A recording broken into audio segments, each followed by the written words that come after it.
Hi, welcome to the Market Alert for Wednesday, 13th of November 2019. So the main headline for Bitcoin is from the Independent today. Bitcoin hailed as success by China in dramatic shift in attitude. So let's see how this impacted Bitcoin. Well, it hasn't been fed into it yet because as you can see there, yesterday the market sideways to higher. But reversing on the overnight. This was the Chinese news the other week, so whether the market doesn't believe them anymore, I don't know, but that's the main news for Bitcoin, but it hasn't made a lot of difference to the underlying price at this time. And in the 4-hour chart, you can see prices sitting at the 200 MA there. Just narrow this down a bit so we can see. This is good news though, still managing to bounce off the medium-term trend there. Even though it traded below, you can see them buying back here, and then prices are starting to move higher. Need to close back above the 200 MA in order to move higher, but there's no doubts about it. You can still see the clearly defined sideways range. You get a bit of a move and move back, and the same up here as well, where the market became really quiet, then broke to the downside. So you're getting all of these sideways moves with the sporadic breakouts, as you can see in the 15-minute chart there. So again, a bit boring at the moment. Up to the 200 bar moving average yesterday. The selling comes in, the market moves lower until they buy back, which you can see here. That's the only good thing, as I've said before. You can see exactly what they're doing with the volume in the Bitcoin futures markets at the moment. And overnight prices hanging around the 200 moving average there, above it, then back below it, and sitting on the DP level there as well. So a bit of support coming into the market, a bit of buying in the last 15 minutes as well. But still not huge volatility in this market at all. Meanwhile, in the stock markets, trade deal doubts peak, put, puke, and extreme greed spark stock stumble. What they mean by put, puke is to do with the options market, where a lot of were taken off the table, which is good for the market to keep it to the upside.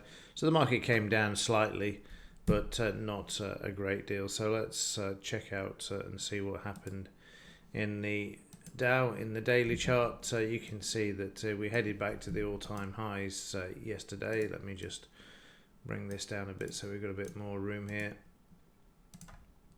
And then let's just have a look across the highs. You can see we've got resistance there at 27775. That's the all-time high as far as I'm aware. Let me just double check that with the high of yesterday. Yeah, so only by a smidgen, but yeah, last week's high is higher by 4 points there. But again, you only have to look at the volume. There's absolutely nothing in the market at the moment, but I would think that this market is going to continue to move to the upside. The Santa rally a few years ago, let me have a look and find it. We had a major sell-off in, let's try the monthly chart, it'll probably be easy to see. As we kicked off in January. Of course, you can't find it when you want it. I think it was 2016 when it all started to fall apart. Or perhaps it's, what's this date here? August. There we go. Yeah. So it was January 2016. The markets, doesn't look like a great deal here, but the market started to sell off. They went down several thousand points, and the Fed came to the market's rescue, and then you can see the net result there. But you can also see by looking at the monthly chart how big the corrections are now as well. There's more volatility than there has been in the whole of the move from 2009, and this is again is indicative of the market being held on the highs here. You can see it as soon as you do this, you can get a pretty good idea of where the market is. So it's nice and smooth with small corrections all the way through until we got to 2016. Then Trump made his Congress speech, and the market just took off like a rocket. But you can see the swings are a lot bigger. So look out for January. I know it seems a bit of a way off at the moment. Of course, it could happen beforehand, but you tend to see the bankers want their bonuses before Christmas, and they don't want any indigestion while eating their turkey at Christmas either. So it tends to happen in sort of January when you get the major corrections. If you don't get them in October, they tend to be January.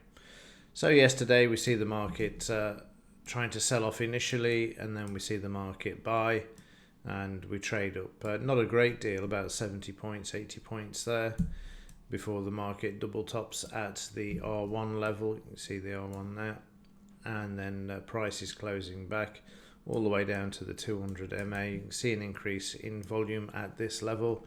But the market runs out of steam as it trades back to the psychological level here of 27,750, and then we get a sell signal for a ride back down where the so-called put puke happened. But again, you can see them buying back in here with the volume, or taking the profits off the table from the short. You have to buy. If you're short, you have to buy, and this adds to the market moving back. You get a bounce back to the 27,500 level, and then overnight the market has been drifting lower and is starting to move back to the upside there. And today, of course, we've got the news. Powell's out for the first time today. He's testifying at 4 p.m. today and 3 p.m. tomorrow in front of the economic groups. And what else have we got? CPI for the UK and CPI for the US there as well.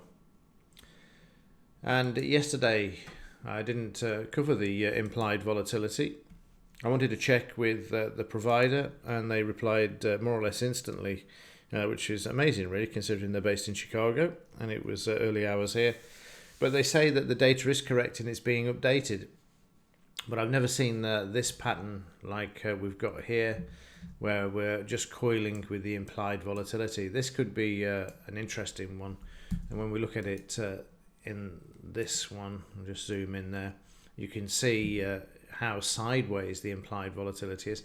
And they're not allowing it to make new lows as well. So whatever algorithm that the chaps are using at iVolatility.com is fascinating, because it's obviously based on something, or pulling it off the Chicago Board Options Exchange is where they're getting their prices from. So something is going on in the options market, which obviously we see yesterday with the put puke, as the headline is.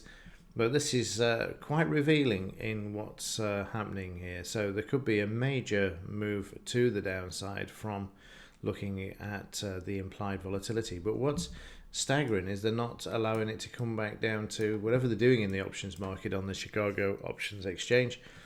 They're not allowing it to move any lower at the moment. They seem to be still pricing in this level of risk. So watch this space. Even though January looks like a good time to dump the markets, the implied volatility is, in my opinion, is starting to say something to us. The 10-year yield, this not updated for the 11th for some unknown reason. They said not available. Updated yesterday, 0.333, 0.39 is the high at the moment. And this is the long-term chart now, and you can see there we've got, as we've had in all other recessions that have followed, an inversion in the yield curve. There's your inversions. The blue is your recessions. So we're in the longest business expansion as well by far, as we can see here. But we've got the warning here. It's just a matter of time before the yields explode higher, and then we see the recession turning up next year. And in the Deutsche Bank, nothing to report, just not we looked at it for a few days, so I thought I'd just have a quick look.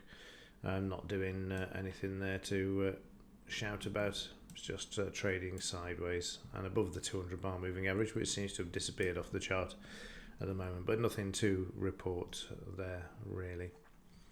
Okay, that will do it for this one. Watch out for Powell at 4 p.m. He's going to do whatever he can to talk the market up today and tomorrow. Also, watch out for the CPI figures at 1:30 pre-market session as well. Probably the most fiddle figures, to be honest with you, that the US has. Next in line, the unemployment figures. Okay, that will do it for this one. As ever, thanks for watching. See you in the next one.